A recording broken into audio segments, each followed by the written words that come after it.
Bonjour, bienvenue dans ce live de ce 21 septembre 2025. Je vous salue au nom de Jésus et je crois de tout mon cœur que nous allons passer un très bon moment dans la présence de Dieu. Je vais continuer le thème de la semaine dernière, mais le Seigneur m'a mis un autre thème dans mon esprit et je dois obéir au Seigneur et faire ce que Dieu veut parce que Dieu seul connaît le cœur de ses enfants. Et c'est ce dont ils ont besoin, ce dont nous avons besoin. Amen. Donc, je vous salue au nom de Jésus. Comme prévu, je vous ai mis un mot sous mon mur que nous allons avoir le live un peu plus tôt que prévu. Il est 10h, presque 5 à Paris. Et comme j'avais prévu cela, je suis là à l'heure pour vous apporter l'ainsi dit le Seigneur dans ce live qui durera moins d'une heure comme d'habitude. Comme maintenant nous allons vraiment nous appliquer à passer un message pendant moins d'une heure pour que nous puissions vraiment saisir le message. Et sans plus tarder, prions le Seigneur afin que Dieu nous aide à comprendre les Saintes Écritures, à saisir sa parole. Amen, gloire à Jésus. Notre Père, notre Dieu, nous te prions au nom de Jésus, nous te demandons Seigneur de nous aider à comprendre cette parole, cette Écriture, afin que nous puissions saisir la profondeur de ta parole, ta connaissance. Seigneur, nous te prions, nous demandons Père de nous aider par ton Esprit Saint, au nom de Jésus. Amen. Amen. Alors, ce matin, je m'en vais parler avec vous sur la promesse inaccessible. Vous allez voir le message, le thème, c'est la promesse inaccessible, c'est sous forme d'étonnement et de questions. Est-ce que la promesse de Dieu est-elle inaccessible? Voilà pourquoi je marquais la promesse inaccessible. 2 points d'exclamation, 2 points d'interrogation. La promesse inaccessible. Est-ce qu'elle est inaccessible? Alors, allons voir, sans plus tarder dans les Saintes Écritures, quand est-ce que Dieu a fait la promesse. On va remonter dans l'appel d'Abraham. Genèse chapitre 12, verset 1.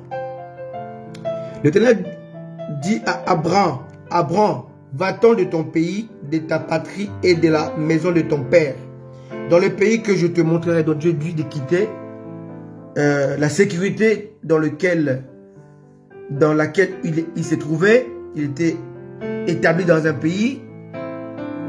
Alléluia. Et il devait quitter ce pays pour aller dans un pays qu'il ne connaissait pas, que Dieu ne lui a pas encore montré. Quelle foi! Il a dit au verset 2, je ferai de toi une grande nation. Donc, tu auras plusieurs enfants et les enfants auront d'autres enfants et toi, Abraham, tu formeras une grande nation. Alléluia. Et je te bénirai. Je rendrai ton nom grand et tu seras une source de bénédiction. 3. Je bénirai ceux qui te béniront et je maudirai ceux qui te maudiront. Et toutes les familles de la terre seront bénies en toi. 4. Abraham partit comme l'Éternel le lui avait dit.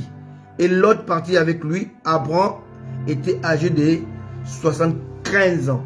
Alors, Abraham a obéi à Dieu jusqu'à 100 ans. Et la promesse de Dieu n'était toujours pas accomplie.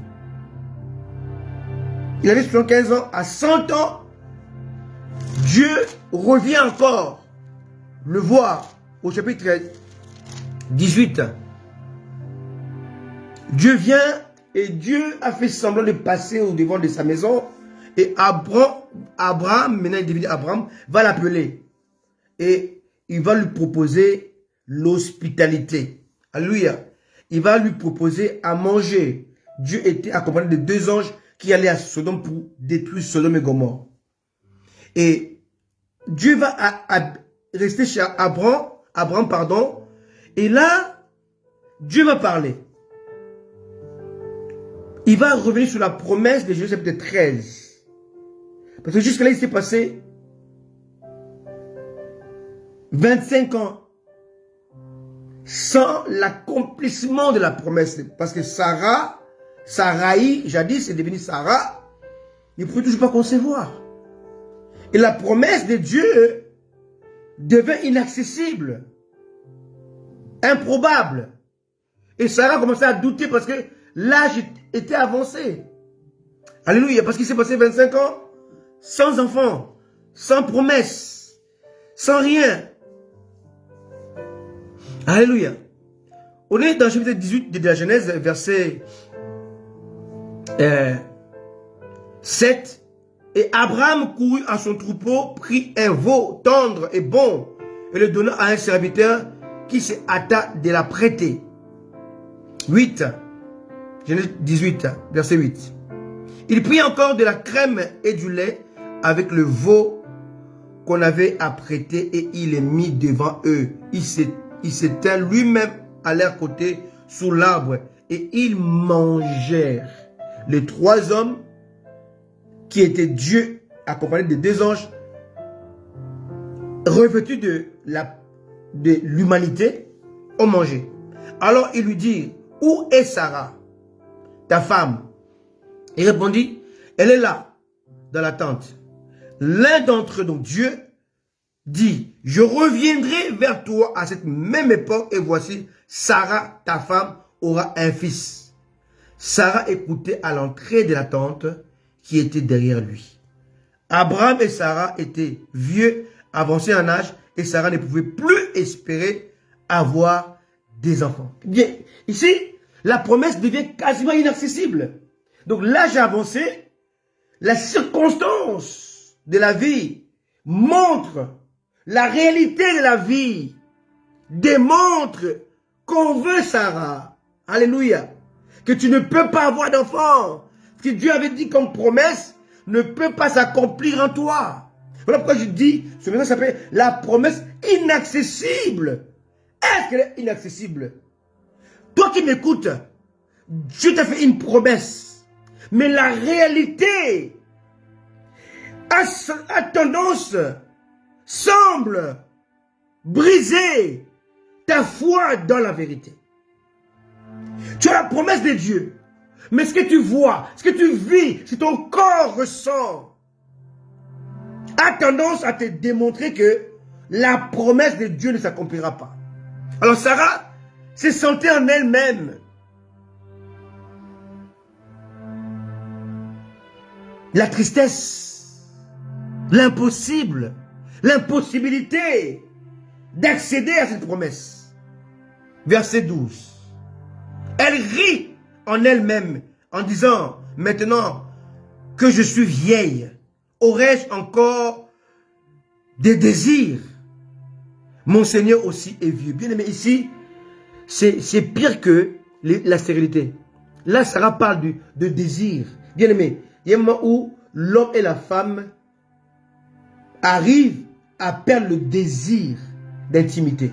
Donc Sarah, et depuis un moment, Abraham était devenu non seulement vieux, mais ici, tout explique en fait. Hein, Abraham était devenu impuissant. Il était devenu vieux. Et lui et sa femme Sarah n'avaient plus de rapport sexuel. N'avaient plus de relation. Et Sarah le démontre. Est-ce qu'aurais-je encore... Elle avait déjà perdu. Alléluia. Alléluia. Donc elle avait perdu. Donc ils vivaient comme des amis. Il n'y avait plus d'intimité. Et Sarah avait devant elle un constat implacable.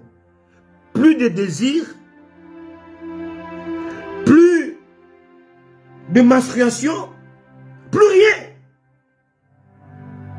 Elle est étonnée de dire, comment je vais avoir un enfant? J'ai attendu pendant 25 ans. Il n'y a pas eu d'enfant. Et là, tout est parti.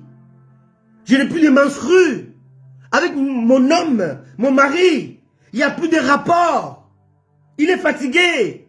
Mais qu'est-ce que tu as de me dire, mon Seigneur? Sarah est étonnée. Sarah est dépassée. Et bien souvent aussi, dans nos vies, nous sommes dépassés par rapport à la promesse de Dieu. Il t'a dit, quitte, va à tel endroit et je ferai de toi.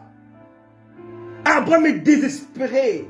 Abraham commençait à voir la promesse de Dieu devait s'accomplir au travers de son serviteur, de son neveu Lot. Et l'autre était parti. Alléluia. Alléluia. Abraham commençait à espérer en son fils illégitime. Ismaël, né au travers de la servante Agar. Et non parler à Sarah. Donc, la promesse de Dieu était devenue caduque. Pour eux, Abraham était désespéré. Sarah encore plus. Il n'y avait plus de désir, il n'y avait plus de relation, il n'y avait plus de rapport, il n'y avait plus d'intimité. Ils sont devant un constat implacable. Il n'y a plus d'issue. Alléluia. Verset 13. Genèse 18. L'Éternel dit à Abraham, pourquoi donc Sarah a-t-elle ri? En disant, est-ce que vraiment j'aurai un enfant, moi qui suis vieille? 14. Y a-t-il quelque chose qui soit étonnant de la part de l'Éternel? Au temps fixé, je reviendrai vers toi à cette même époque et Sarah aura un fils. Dieu insiste. Dieu s'oppose au désespoir. Dieu s'oppose à la tristesse. Dieu s'oppose au constat implacable. Dieu s'oppose à l'impossibilité. Oui, dans ta vie, tu vis l'impossibilité. Les choses sont tellement graves. La réalité dépasse la vérité. La réalité a étouffé la vérité. Ce que tu vis dépasse. Genèse 12. Alléluia. Dans ton cœur, dans ta tête, Genèse 12 a été enterré. Parce que le poids de l'âge, l'absence de désir, l'absence d'intimité ont eu raison de toi. Toi qui m'écoutes, tu es peut-être Sarah. Tu as beau changer de nom, tu as beau changer d'endroit, tu as beau déménager, tu as beau obéir, tu as beau écouter Dieu. Mais la réalité t'éprouve le contraire. La promesse inaccessible. Alléluia. Et c'était arrivé à Abraham et Sarah. Ils commençaient à espérer à Eliezer, le serviteur d'Abraham. Ils commençaient à espérer à Lot, le neveu d'Abraham. Mais Lot est parti. Et Dieu a dit à Abraham, Eliezer ne va pas hériter. Eliezer, ton serviteur, n'est pas l'homme par qui je vais accomplir. Genèse chapitre 12, verset 1. Alléluia. Et l'improbable, l'impossible va arriver. Sarah va tomber enceinte. Alléluia. Mais bien en avant, Dieu avait dit ça à Abraham au chapitre 15. Verset 13. Retournons voir un peu d'où a commencé la promesse. Genèse 15, 13. Et l'Éternel dit à Abraham, sache que tes descendants seront étrangers dans un pays qui ne sera point à eux. Ils seront asservis et on les opprimera pendant 400 ans. Mais je jugerai la nation à laquelle ils seront asservis et sortiront ensuite avec de grandes richesses. Toi, tu seras en paix avec tes pères. Tu seras enterré après une heureuse vieillesse. À la 4e génération, ils reviendront ici, car l'iniquité des Amoréens n'est pas encore à son terme. Bien aimé, l'autre légitimité, c'est là. Dieu m'a ouvert les yeux pour que je comprenne l'esprit des Écritures. Qu'est-ce qui est caché dans ce qui est écrit? My goodness, my goodness, my goodness. En fait, Dieu m'a révélé que Genèse chapitre 6, lorsque les fils de Dieu sont descendus sur la terre pour s'accoupler, pour s'unir avec les filles des hommes, il y a eu des géants. Et Dieu a détruit le monde à cause de ces géants-là qui avaient pollué la race humaine. Ici, Dieu va révéler à Abraham que ce même géant vont revenir et vont polluer une partie de l'Orient qu'on appelle Canaan. Canaan était rempli des fils d'Anak, le même géant qu'on a vu à Genèse chapitre 6, le même géant seront là, Genèse chapitre 15 ont été annoncés. Le fils d'Anak. Et la promesse de Dieu dit que tes descendants vont aller dans ce pays et ils vont l'hériter. Mais quatrième génération, 4 générations, donc 400 ans après, ces géants vont polluer la terre. Et puis les face aux géants impurs, mixés. Alléluia. Une race mixée, mélangée entre l'humain et le divin, le spirituel, qui est interdit. Dieu avait détruit la terre à cause de ce mixage. Une race hybride. Hybride. Dieu avait pris de la terre. Il avait formé. Il a soufflé.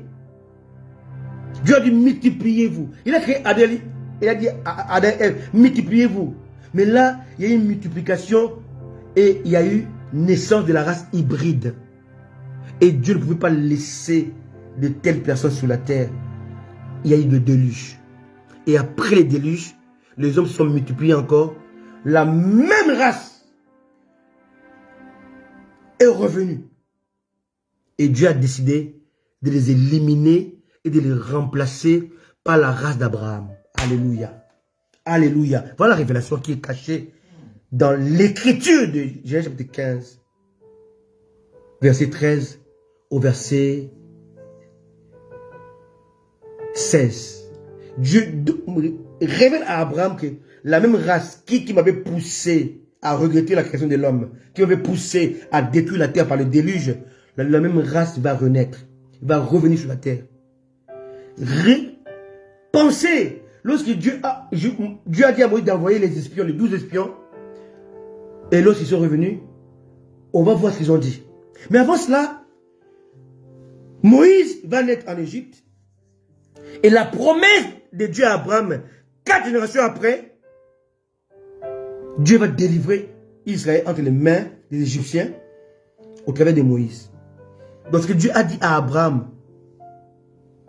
des millions d'années avant, ça s'est accompli au travers de Moïse. Et Moïse, Dieu va l'appeler, Genèse chapitre 3, voyez un peu, c'est une étude qui me prend de la Genèse au nombre.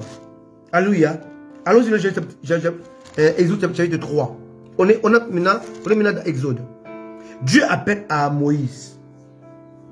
Alléluia. On est dans Exode 3, verset 4. L'Éternel vit qu'il s'est détourné pour voir. Et Dieu l'appela du milieu du buisson et dit, Moïse, Moïse. Il répondit, me voici. Dieu dit, n'approche pas d'ici. Ôte les souliers de tes pieds, car le lieu sur lequel tu te tiens est une terre sainte. Et puis Dieu va parler. Verset 7. Il dit, j'ai vu la souffrance de mon peuple qui est en Égypte, et j'ai entendu les cris que lui font pousser ses oppresseurs, car je connais ses douleurs. 8.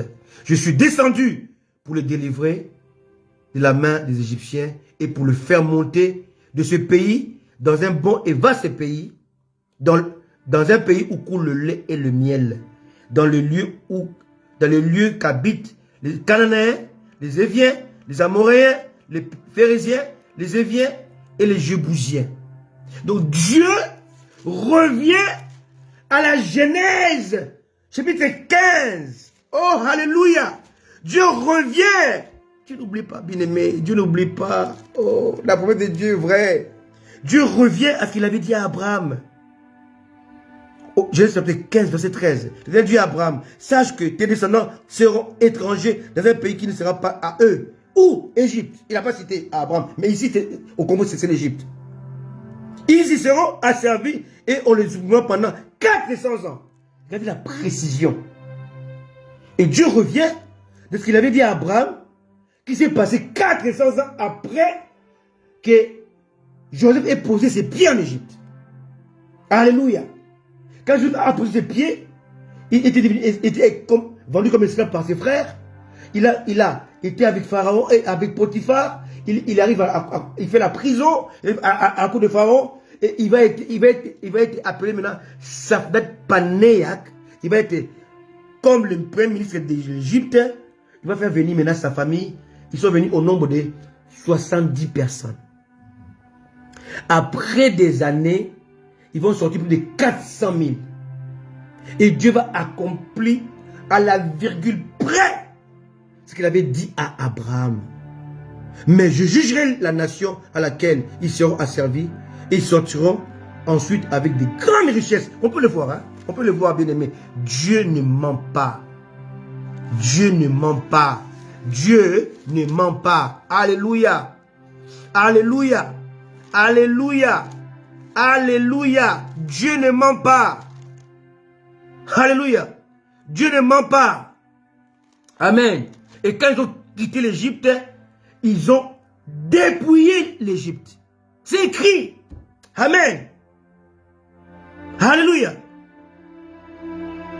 Alléluia. Donc Dieu va dépouiller l'Égypte comme il avait promis à Abraham. Mon Dieu, quelle précision! Quelle précision! N'aie pas peur. N'aie pas peur, car Dieu ne ment pas. Alléluia. Alléluia. Alléluia. Amen. Ils ont dépouillé l'Égypte comme Dieu l'avait promis à Abraham. Amen. Alléluia. Alléluia. On est dans Genèse, Exode chapitre 12, verset 35. Les enfants d'Israël firent ce que Moïse avait dit et ils demandaient aux Égyptiens des vases d'argent, des vases d'or et des vêtements. L'Éternel fit trouver grâce au peuple aux yeux des Égyptiens qui se rendirent à leur demande. Ils dépouillaient les Égyptiens. Genèse chapitre 12, verset 36. Donc ici, quand on revient dans Genèse chapitre 15, alléluia, verset 14, mais je jugerai la nation à laquelle ils seront asservis. Ils sortiront ensuite avec de grandes richesses. Et Dieu l'accomplit dans Exode 12, verset 36. Alléluia. Quelle précision! Quelle précision! La promesse de Dieu est-elle inaccessible? Non! Alléluia. Et Dieu accomplit à la virgule près ce qu'il avait promis à Abraham des millions d'années avant Moïse. On continue. Maintenant Dieu, avant cela même, Dieu va appeler Moïse au travers d'un buisson qui ne se consumait pas. Dieu va rappeler encore à Moïse ce qu'il avait dit à Abraham plus de 1000 ans avant. Mon Dieu. Verset 8, Exode chapitre 3. Je suis l'Éternel pour le délivrer de la main des Égyptiens, pour le faire monter de ces pays dans un bon pays, vaste pays, dans un pays où coule le lait et le miel. Donc Dieu va accomplir la promesse de Genèse chapitre 15, verset 16. À la 4e génération, ils reviendront ici, car l'iniquité des Amoréens n'est pas encore à son comble. Bien aimé, il y a la précision. Les Amoréens là étaient une race hybride. On va le voir. Alléluia. Donc je suis en train de poser les bases pour que vous puissiez comprendre. La promesse de Dieu était inaccessible. Est-ce que la promesse que Dieu t'a faite va arriver, va s'accomplir ou pas? Parce que entre la promesse de Dieu et la réalité, il faut introduire la foi. My goodness. Alléluia. Moïse est dans le désert. Un périple qui devait durer quelques semaines, 2-3 semaines maximum. Mais ça a duré 40 ans. Parce que le peuple n'avait pas encore compris la promesse de Dieu. Moïse prend 12 espions. On est ici maintenant dans Nombre 13. Il va envoyer les 12 espions. Alléluia. Et rappelez-vous que Josué ne s'appelait pas Josué. Hein? C'est Moïse qui l'a appelé Josué. On peut lire Nombre 13, verset 16. Tels sont les noms des hommes que Moïse envoya pour explorer le pays. Moïse donna à Osée, le fils de Nun, le nom de Josué. Alléluia. Alléluia. Alléluia. Les promesses de Dieu sont dans ta vie, mais attendent le changement de nom. Alléluia. Osée ne peut pas conduire le peuple. Il fallait que Josué qui sommet dans Osée puisse apparaître. Saraï ne peut pas avoir Isaac. Il fallait que Sarah qui sommet dans Saraï puisse naître. Abraham ne pouvait pas mettre au monde un fils qui s'appelle Isaac. Abraham a eu un seul fils qui s'appelait Ismaël. Mais Abraham a eu Isaac. Abraham est différent d'Abraham. Saraï est différent de Sarah. Celui qui hérite, ce n'est pas Abraham, mais c'est Abraham. C'est celui qui enfante, ce n'est pas Saraï, mais c'est Sarah. Celui qui conquiert, ce n'est pas Osée, mais c'est Josué. My goodness! My goodness! Alléluia! Celui qui a reçu les clés, ce n'est pas Simon, mais c'est Pierre. Celui qui a écrit 14 évangiles, ce n'est pas Saul, mais c'est Paul. Où est ton nom prophétique? Où est ton nom qui doit jouir de la promesse de Dieu? My goodness.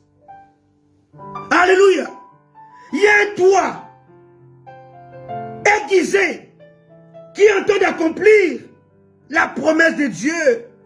Mais tu te balades avec un Osée, tu te balades avec un Abraham, tu es là avec un Saraï, tu es là avec un Osée.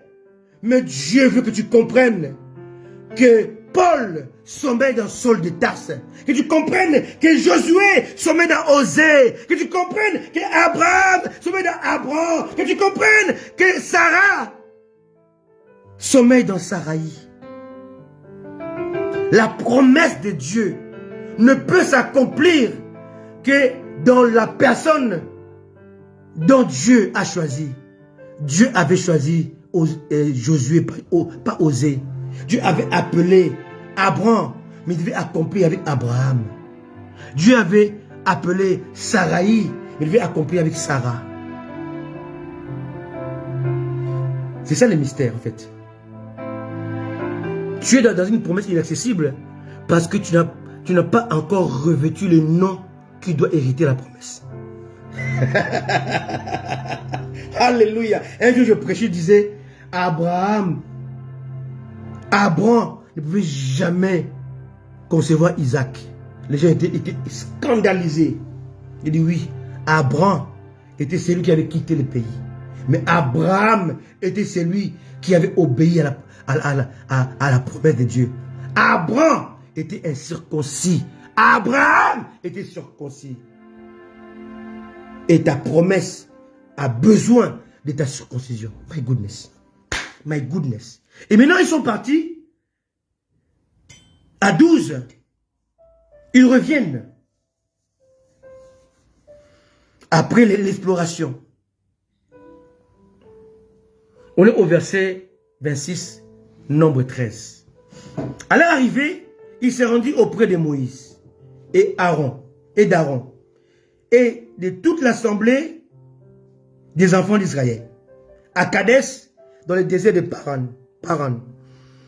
Il leur dit un rapport ainsi qu'à toute l'assemblée, ils leur trouvèrent les fruits du pays. Voici ce qu'il racontait à Moïse. Écoutez très bien, bien aimé. La promesse était inaccessible ou pas?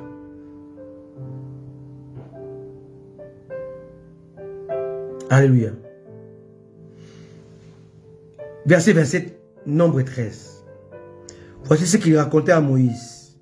Nous sommes allés dans le pays où tu nous as envoyés. À la vérité, c'est un pays où coule le lait et les miel. Donc Dieu n'a pas menti. Alléluia. On revient dans Genèse 3. Dieu a dit un pays où coule le lait et les miel. En fait, un pays qui est cultivé. Un pays arable. Un pays aux cultures abondantes. Un pays... En fait, c'est une expression coule le lait et les miel. Hein? C'est l'expression veut dire un pays riche en culture, riche en troupeaux et riche en abondance.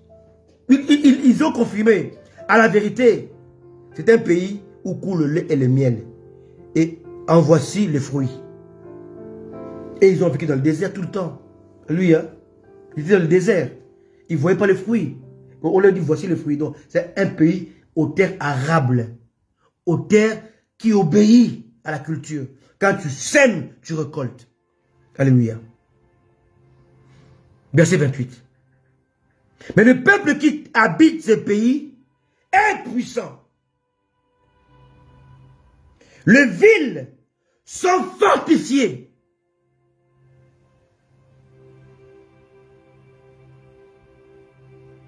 Très grandes. Nous y avons vu des enfants d'Anak. Ici, on retourne dans Genèse chapitre 6. Les fils d'Anak ont été la cause du déluge. Donc Dieu leur envoie la promesse, mais ils vont trouver que face à ce que Dieu a dit et à eux, la promesse était inaccessible. My goodness. Oh Seigneur. Mais le peuple, verset 28, qui habite ces pays est puissant. Les villes sont fortifiées, très grandes. Nous y avons vu des fils d'Anak. Les Amalécites habitent la contrée du Midi. Les Étiens, les Jébousiens et les Cananéens habitent près de la mer et le long du Jourdain. Caleb fit taire le peuple qui murmurait contre Moïse et dit, montons et emparons-nous du pays, nous y serons vainqueurs. Caleb va exprimer la foi. Mais les hommes qui étaient allés avec lui dit, dont les 10 autres, ont dit, hey, nous ne pouvons pas monter contre ce peuple, car il est plus fort que nous. Ils ont diminué les promesses de Dieu. Ils ont diminué la valeur de Dieu. Ils ont diminué la puissance de Dieu. Ils ont vu que la promesse, elle est là. Comme Dieu avait dit, le pays où coule le lait et le miel, les terres arables. Mais les villes sont fortifiées. Le peuple est puissant. Et ce sont les fils d'Anak. Des géants qui mesuraient entre 2,80 m et 3,50 m. Écoutez la suite du rapport. Nous ne pouvons pas monter contre ce peuple, car il est plus puissant que nous. Et ils décrièrent devant les enfants d'Israël le pays qu'ils avaient exploré. Il dit, le pays que nous avons parcouru pour explorer est un pays qui dévore ses habitants. Tout ce que nous avons vu sont des hommes d'une haute taille. Alléluia. Et nous y avons vu les géants, enfants d'Anak, de la race des géants. Tu vois, ici encore, on revient à Genèse 6. De la race des géants. Nous étions à nos yeux et à leurs yeux comme des sauterelles. Fin des citations. Ils sont allés explorer, mais la promesse de Dieu était vraie. Ce que Dieu avait dit à Abraham était vrai. Ce que Dieu a dit à Moïse était vrai. C'est vrai que c'est le pays où coule le lait et le miel, terre arable. Mais les villes étaient fortifiées. Mais le pays était puissant. Mais il y avait des fils d'Anak qui gardaient la ville. Et face à eux, les explorateurs, les espions, ils étaient comme des sauterelles. La promesse est-elle inaccessible? Je vais parler plus loin. Je vais m'arrêter là. C'est une question. Dieu t'a appelé. Il t'a promis. Mais tu es comme Sarah. Il lui dit, tu auras un enfant. Mais Sarah s'est dit, mais pour avoir un enfant, il faut avoir les rapports sexuels. Mais les rapports, ça fait 5 ans que je ne peux plus faire ça. Ça fait 5 ans qu'Abraham est impuissant. Ça fait 5 ans. C'est ce que je donne, hein, pour dire qu'Abraham était impuissant. Abraham n'a plus de désir. Moi et Abraham, mon mari, on n'a plus de rapport. On n'a plus d'intimité. C'est fini. Nous sommes fatigués.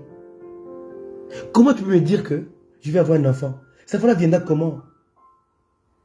Et à cette époque-là, il n'y avait pas la pensée immaculée. Comme une femme peut avoir un enfant comme mari. Il n'y avait pas ça. Pour avoir un enfant, il faut l'accouplement. Alléluia. Adam connut Ève. Et accouplement. My goodness.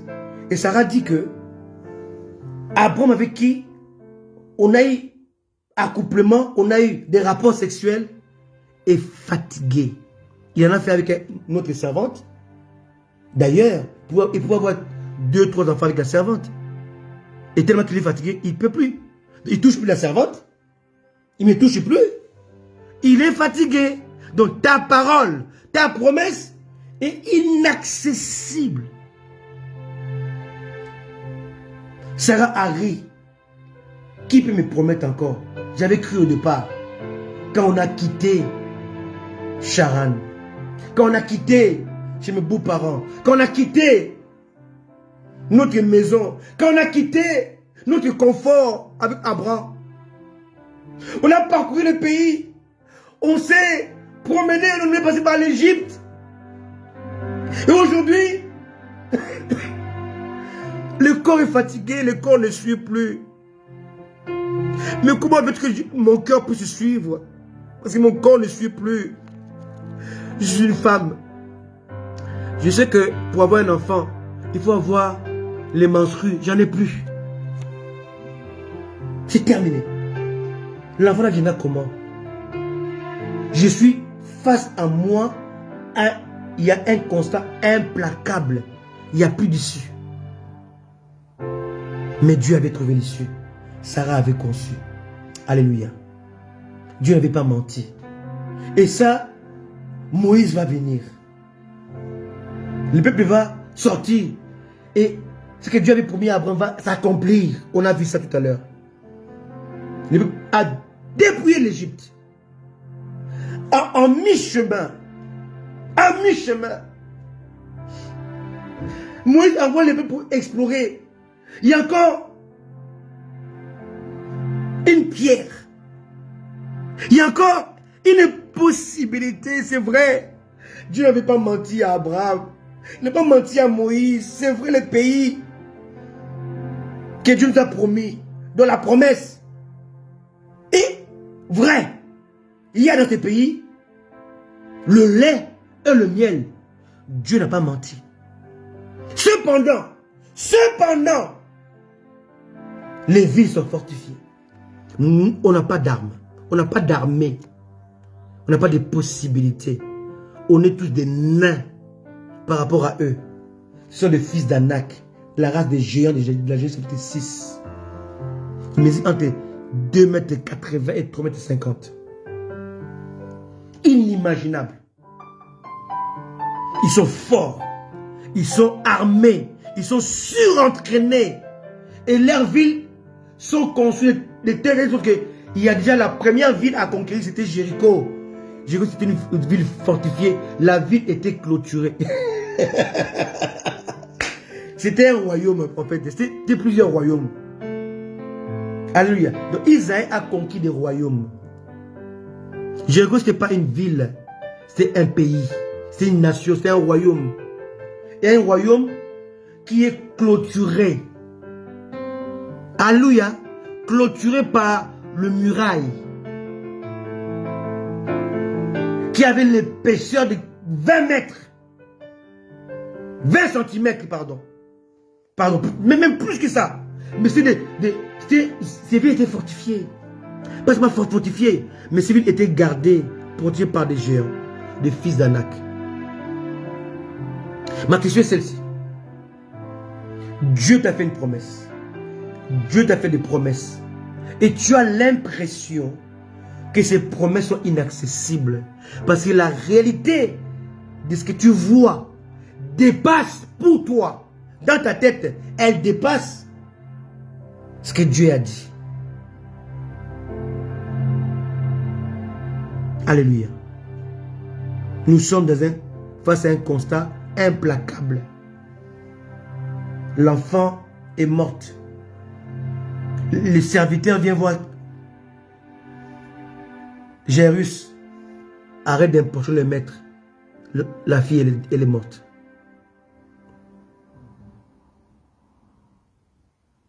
Jésus arrive chez Lazare. Les sœurs de Lazare, ses grandes sœurs, Marie et Marthe. On dit, Seigneur, on t'avait envoyé des messagers, mais tu es arrivé trop tard. Ça fait 4 jours qu'il est enterré. Il sent déjà. C'est fini. C'est implacable. Même si il fallait venir quand il était malade. Tu peux le guérir. Mais tu viens quand il est déjà enterré. C'est implacable. On est face à de telles situations, à de tels constats en fait.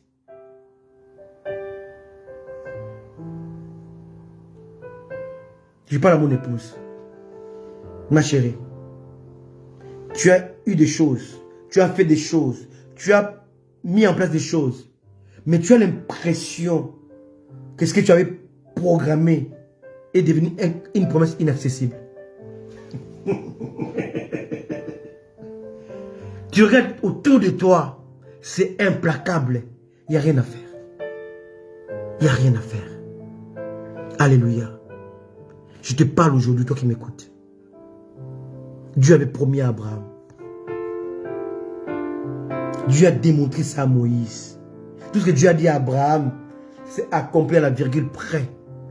Ce que Dieu a dit à Moïse, Josué, Caleb et les autres ont vu ça exactement comme Dieu avait promis. Mais quand ils sont partis voir, explorer, ils ont vu un constat implacable. Ils ont vu une promesse inaccessible. Que faire? Croire en Dieu ou abandonner? La suite dimanche prochain. Que Dieu vous bénisse. Ciao, bye bye. Moi, élu, nous sommes toujours là pour vous apporter l'ainsi dit le Seigneur. Sarah a vraiment conçu. Alléluia. Et les enfants d'Israël ont vraiment conquis. Malgré les géants, ils ont vraiment conquis. Donc notre Dieu ne ment pas. Alléluia. Il ne ment pas. Moi et lui, nous allons vous apporter l'ainsi dit le Seigneur. Ce matin encore, avant de venir prêcher, je disais à mon épouse, je n'ai rien préparé. Je n'ai rien, mais je dirais ce que Dieu met sur mon cœur. Et j'espère que ce message vous a béni, vous a fortifié, vous a encouragé. On sera toujours là pour vous apporter l'ainsi dit le Seigneur. En attendant, accrochez-vous car Jésus-Christ revient bientôt. Je ne reviens pas cette nuit. On sera là. S'il revient, rendez-vous donné dans les airs. Ciao, bye bye, à très bientôt. La promesse n'est pas inaccessible, mais elle est accessible. Il faut seulement avoir la foi pour la déclencher. Au nom de Jésus. Amen. Ciao, bye bye.